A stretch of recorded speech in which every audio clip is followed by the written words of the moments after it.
अस्सलाम वालेकुम, कैसे हैं आप सब। उम्मीद है बिल्कुल ठीक ठाक होंगे। और आज हम एक और समर के बहुत ही खूबसूरत फ्लावरिंग प्लांट के बारे में बात करेंगे। इसको डेलबर्ग डेज़ी भी कहते हैं, इसके अलावा इसको थाइमोफिला प्लांट भी कहते हैं। बहुत खूबसूरत प्लांट है और बहुत ज़्यादा सनलविंग प्लांट है। और इसके आप फ्लावर्स देखिए, बिल्कुल सनफ्लावर के प्लांट की तरह, के फ्लावर्स की तरह होते हैं, लेकिन साइज़ में बस छोटे होते हैं, लेकिन बहुत खूबसूरत होते हैं और बहुत ज़्यादा खिलते हैं। जितने ज़्यादा हम इसको धूप में रखते हैं उतने ही ज़्यादा इसके अंदर फ्लावरिंग होती है और बहुत तेज़ी से ये प्लांट फैलता चला जाता है। एक छोटा सा प्लांट अगर अपने पॉट में लगाएंगे तो कुछ ही अरसे में आप देखेंगे कि इसके अंदर बहुत सारे फ्लावरिंग स्टार्ट हो जाएगी और उतनी ही तेज़ी में फैल जाएगा। और जहाँ जहाँ इसकी ब्रांचेस टच करती जाती हैं, अगर ज़मीन पर लगाते हैं हम तो टच करती जाती हैं, वहाँ वहाँ ये फैलता चला जाता है। और इसके फैलने की कई वजूहत होती हैं। एक तो ये कि इसकी हर ब्रांच जहाँ टच करती है ज़मीन में, वहाँ से उसकी रूट्स निकलती है और वो वहाँ से फैलता है। इसके अलावा इसके आप देखिए मुसलसल सीड बनते रहते हैं, फ्लावर सूखता रहता है और उसमें सीड बनते रहते हैं और सीड गिरते रहते हैं और वहाँ से प्लांट निकलता रहता है। तो इस तरह से ये इधर से उधर हर तरफ तेज़ी से फैल जाता है। और स्पेशली गार्डन्स वगैरह में जो बड़े बड़े ट्रीज़ होते हैं उनके साइड में जगह होती है, तो वहाँ पर ये लगा देते हैं और वहाँ पूरी तरफ फैला होता है। तो इससे पहले जब मेरे पास ये प्लांट नहीं था, कुछ साल पहले, तो हमारे यहाँ अस्करी पार्क है जो वहाँ मैंने बहुत देखे ये। तो मैं कुछ सीड्स उसके ले आई थी और वही मैंने लगाए थे और वो बहुत मेरे फैल गया था। लेकिन फिर चिड़िया जो थी, वो जब सीज़न आया, उनके घोंसले बनाने का मौसम था, तो वो निकाल के सारा ले गई और फिर सारा ही मेरा प्लांट ख़त्म हो गया। लेकिन ये प्लांट बहुत ईजी टू ग्रो है और बहुत तेज़ी से फैलता है। और इसकी चूँकि धूप में ये बहुत इजी रह जाता है, तो इसलिए भी हम इसको बहुत आसानी से बड़े बड़े ट्रीज़ के नीचे लगा लेते हैं, ज़मीन पे लगा लेते हैं।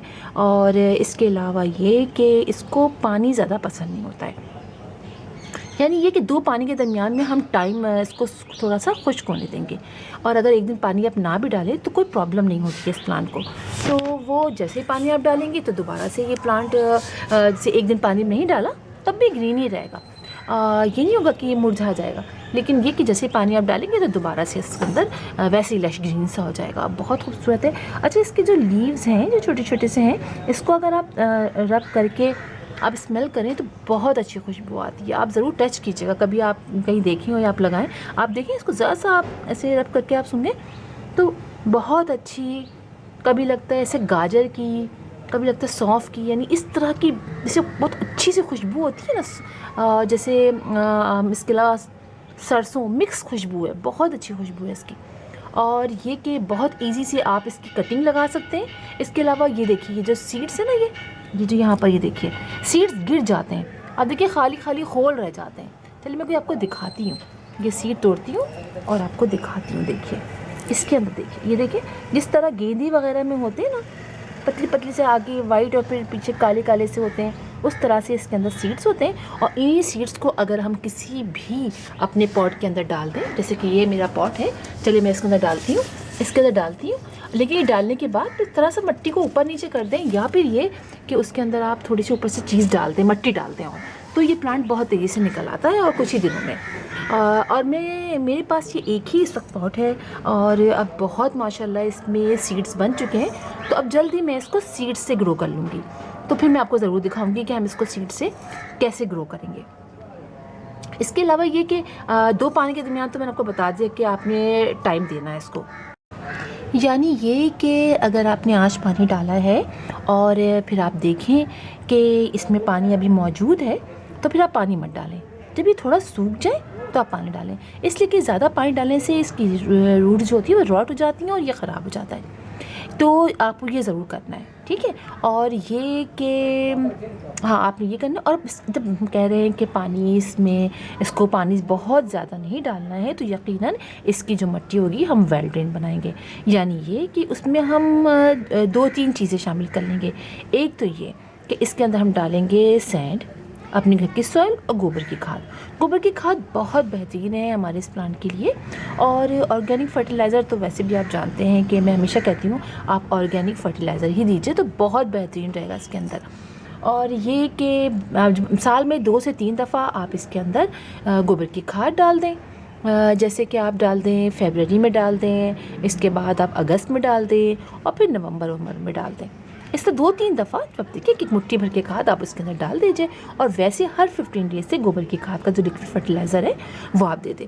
और जो लोग एनपीके देना चाहते हैं वो एनपीके दे दें, जो आप देना चाहें, लेकिन आपने लिक्विड फर्टिलाइज़र देना है, इसलिए कि जगह तो होती नहीं देखें पॉट में, और ये इतना जिस तरह से कंजस्टेड होता है ये देखिए, तो हम कहाँ से इसकी मट्टी निकालेंगे, लिहाजा हम इसमें लिक्विड फर्टिलाइज़र ही देंगे तो उसी से इसकी ग्रोथ बहुत अच्छी होगी।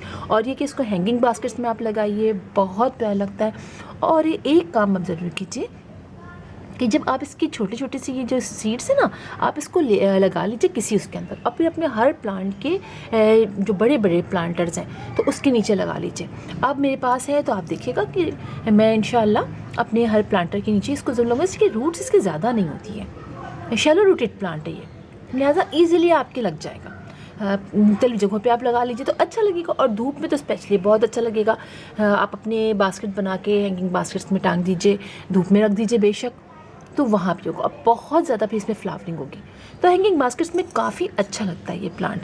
तो फिर मैं इसको नहीं इस पर वीडियो बनाई थी, मैं कहा थोड़ा सा और मैं ज़्यादा ग्रो कर लूँ, लेकिन मुझे काफ़ी दफ़ा रिक्वेस्ट आई कि आप इस पर वीडियो बनाइए। तो आज भी मैंने देखा कि रिक्वेस्ट आई हुई थी, तो मैंने कहा चलें, आप कह रहे हैं जो भी जिन्होंने कहा है, तो मैंने कहा चलें बिल्कुल मैं वीडियो बना देती हूँ उसके ऊपर और आप लोग को थोड़ी सी इन्फॉर्मेशन इसके बारे में दे देती हूँ। तो फिर इंशाल्लाह आप लोगों से मुलाकात होगी किसी और वीडियो में किसी और टॉपिक के साथ। तब तक के लिए अल्लाह हाफिज़।